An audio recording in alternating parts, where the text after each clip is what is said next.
Either or is the first published work of the Danish philosopher Søren Kierkegaard, appearing in two volumes in 1843 under the pseudonymous editorship of Victor Eremita or Victor Eremita.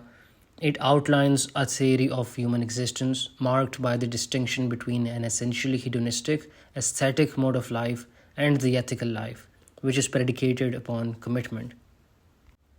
After writing and defending his dissertation on the concept of irony, Kierkegaard left Copenhagen in October 1841 to spend the winter in Berlin.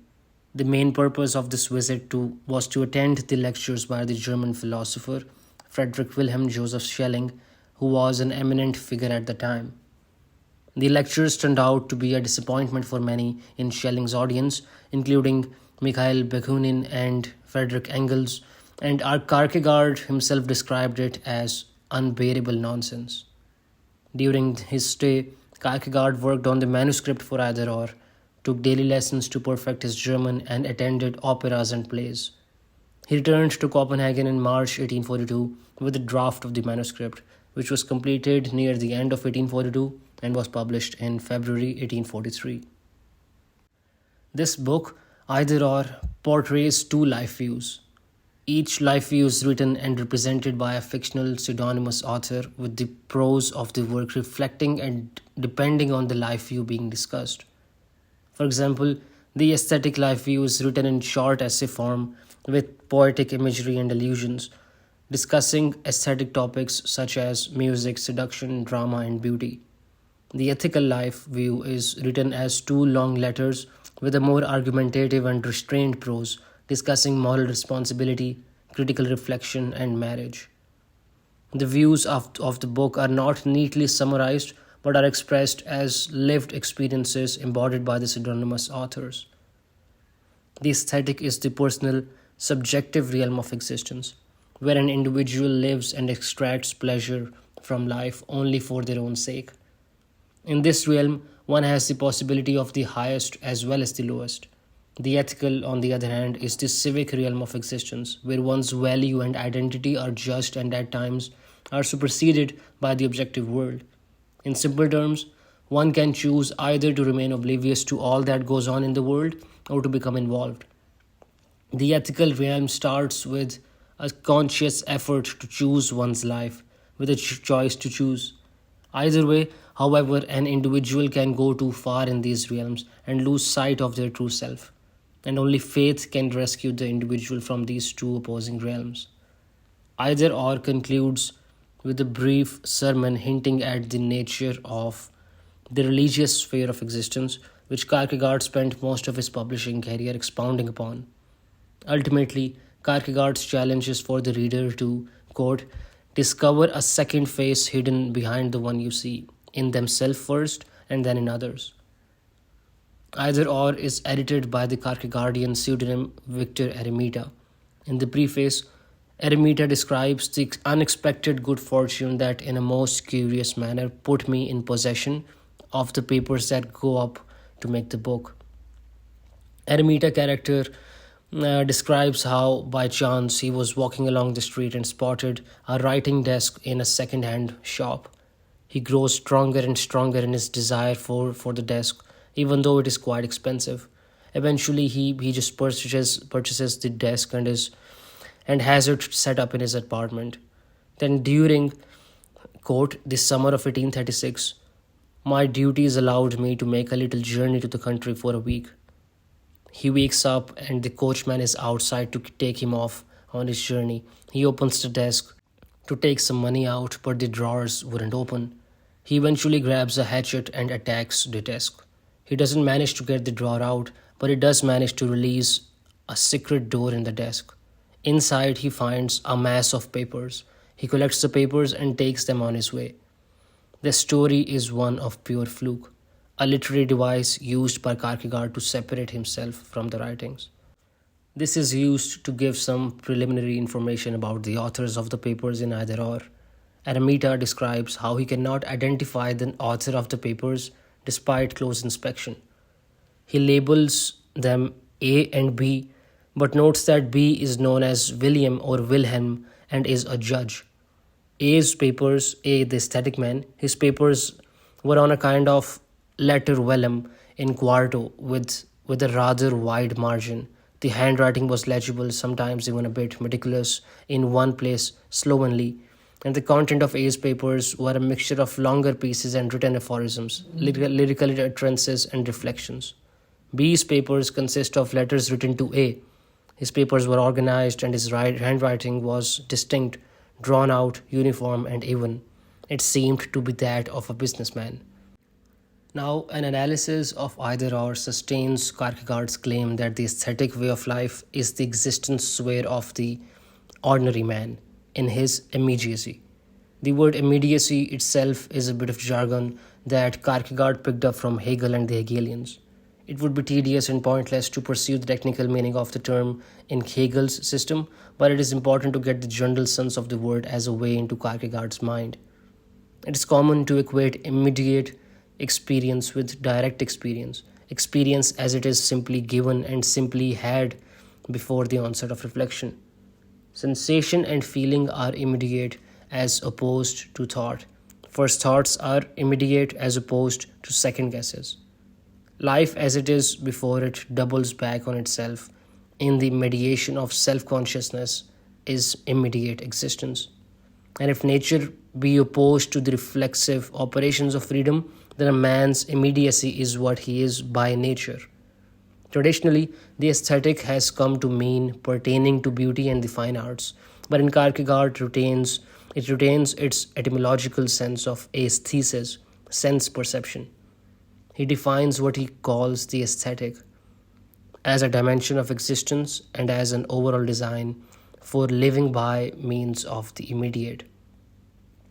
The aesthetic in a man is that by which he immediately is what he is. If we could discover what human nature is, then we could catch ourselves in our immediacy and we would understand what Kierkegaard means by the aesthetic. But the difficulty is with the immediacy part is that it never is when it is asked about. Asking about immediacy is already an act of reflection once removed from the immediate. Just as a man cannot look himself straight in the eye, so immediacy cannot be got at directly immediately. It can only be divined as the pre-lapsarian origin mirrored but never substantially present in every condition of self-awareness. This alienation of the self from its immediacy infects the philosophical attempt to comprehend human nature categorically, but it is more arresting in the case of the man who tries to be his immediacy. Kierkegaard's A is such a man, and he is offered as a representative of the aesthetic personality. A is an admirer of Mozart's Don Juan. In his essay, The Immediate Stages of the Erotic or the Musical Erotic, he praises Mozart's opera as a perfect work of art, classic and immortal, on the grounds that it realizes a total fusion of form and content. In Don Juan, as A hears it, the musical form is so happily and inseparably wedded to the passional content that together they body forth sexual desire in its immediacy. Don Juan's sensuality is pure undifferentiated desire. He craves woman wholesale and without discrimination of age or beauty. His passion is a force of nature, unriven by reflection and undisturbed by moral misgivings. Mozart's music is the artistic analog of this passion, an oral energy not yet articulated into the intelligible forms of speech.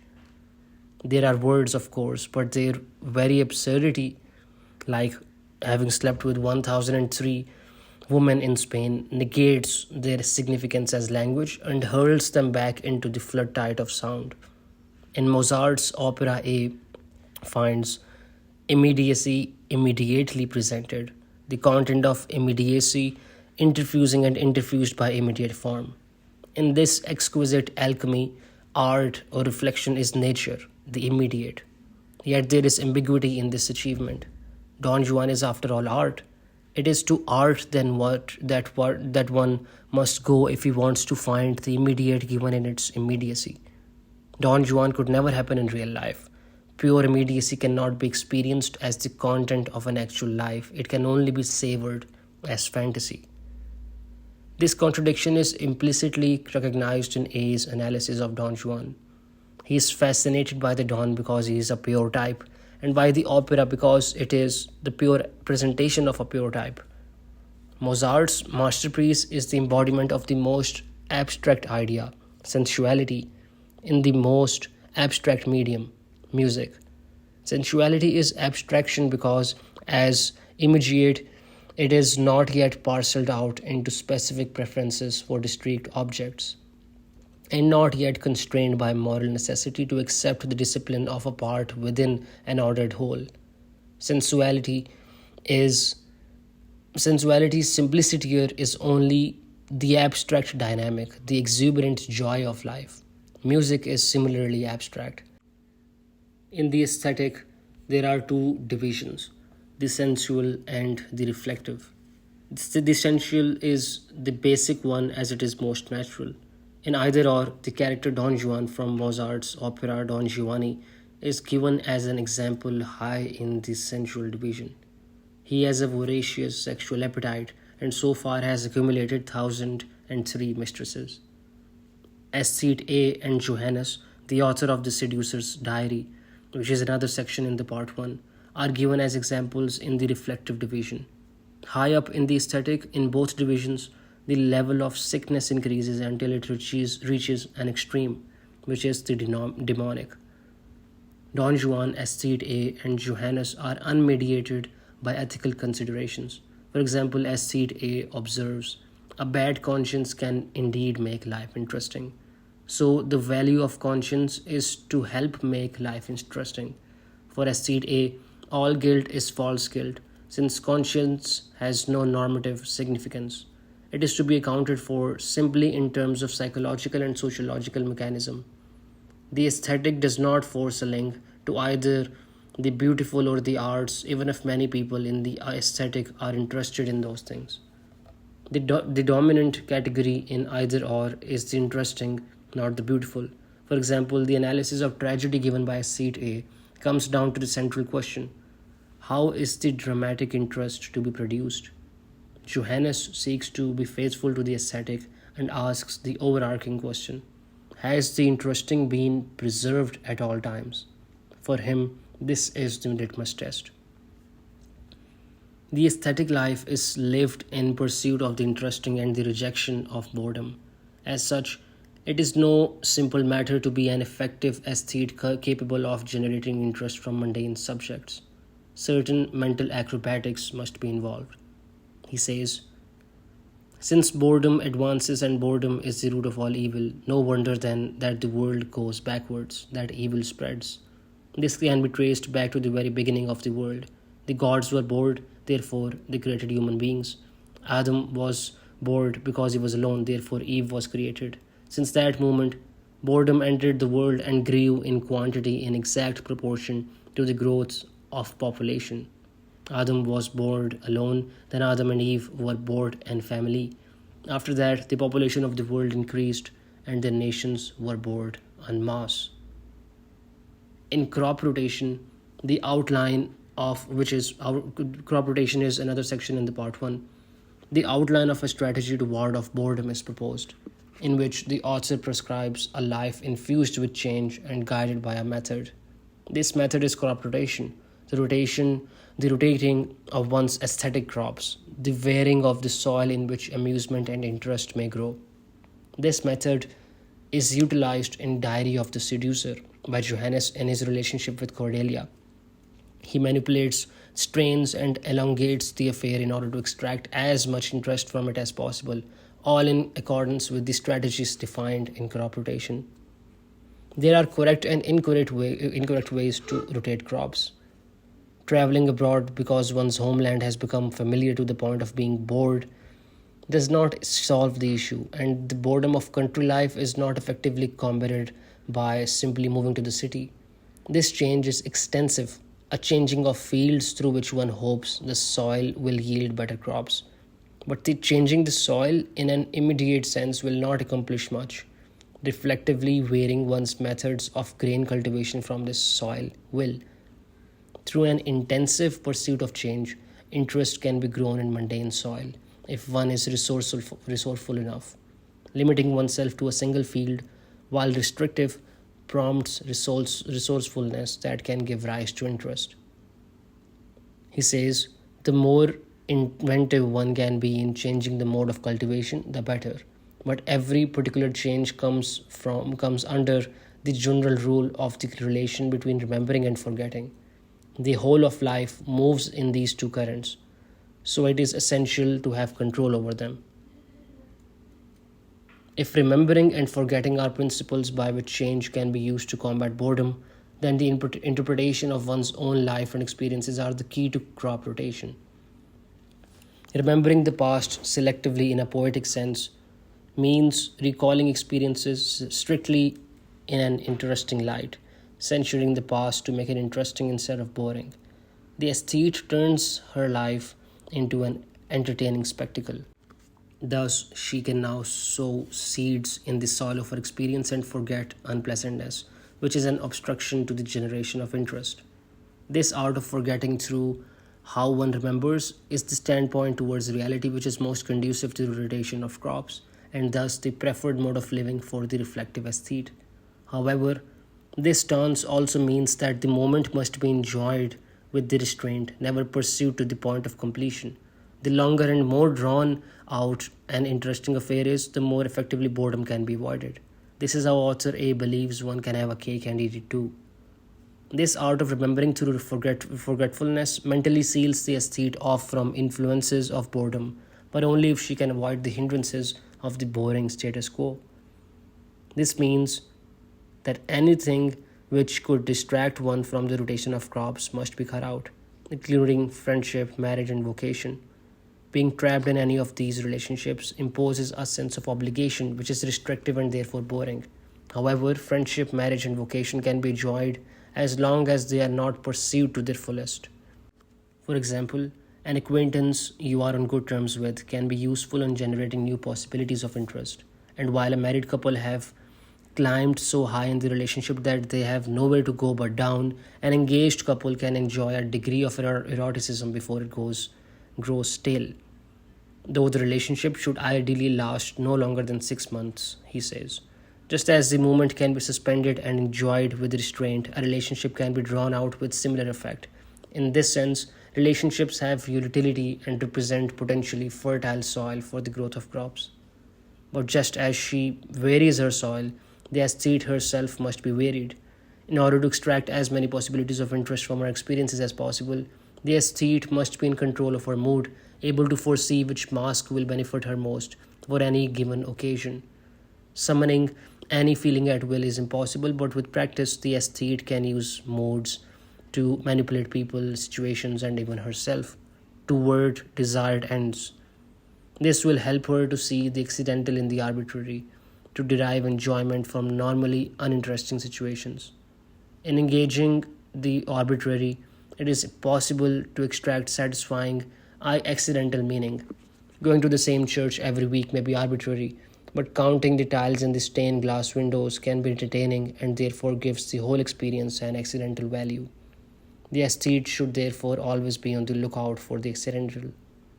These strategies for the preservation of interest and the avoidance of boredom are adopted by Johannes the Seducer in the Diary of the Seducer, which is the last section of part 1. A tells us that this is not his work, but is rather written by Johannes the Seducer, a man who documents his journey of seducing a woman by the name of Cordelia not so much for love as for the aesthetic fun of abandoning her later. He stalks her and takes great pleasure of planning the seduction. They ultimately get engaged. As soon as she is deeply in love, he calculatedly gives way to tension and manipulates her. The latter cease, the unrest increases, marriage is scorned as ridiculous, and so on. He succeeds in having her break the engagement herself. Once Johannes has exhausted all his imaginative possibilities and having her reach the highest level of passion, giving herself totally to him, he leaves her, as it would lead him to boredom. His relationship with Cordelia, as well as his entire sense of perception, is governed by the rules of crop rotation.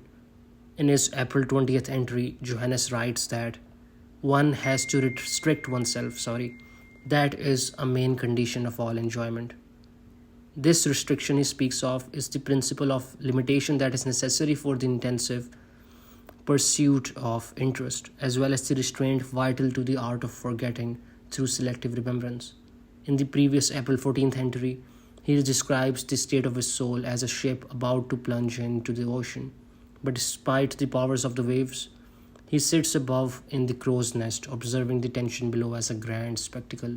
This represents the reflective aesthetic state of mind during the process of crop rotation, in which one's own experiences have become sources of entertainment. Before his engagement to Cordelia, Johannes injects himself into her life indirectly through the presence of Edward, a young man infatuated with the girl. He says, "We are firm friends now, Edward and I." Johannes' friendship with Edward is the kind of friendship endorsed by the method of crop rotation.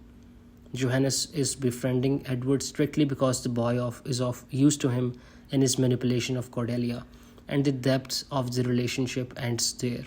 Johannes does as crop rotation prescribes and avoids friendship as a genuine obligation because that would be boring for him. Likewise, when considering the prospect of his intended engagement with Cordelia, he dismisses marriage upon the basis of its ethicality. He says the damnable thing with an engagement is always the ethical side. The ethical is just as boring in life as it is in learning. Johannes never intends to marry because it is ethical, and ethics are restricting, and anything restricting to him is boring. His standards for relationships, both in terms of friendship and marriage, are those espoused in crop rotation. His manipulations of Cordelia are an excellent example of controlling moods. During the engagement, it becomes a priority to draw out the tension of the relationship for as long as possible to yield the maximum amount of interest. For this reason, Johannes attempts to balance Cordelia's disposition between two extremes: her cool of disillusionment with the relationship and a warm, erotic desire for him. He says, "In this wrestling, her womanliness is matured. I could use conversation to inflame and letters to cool, or conversely.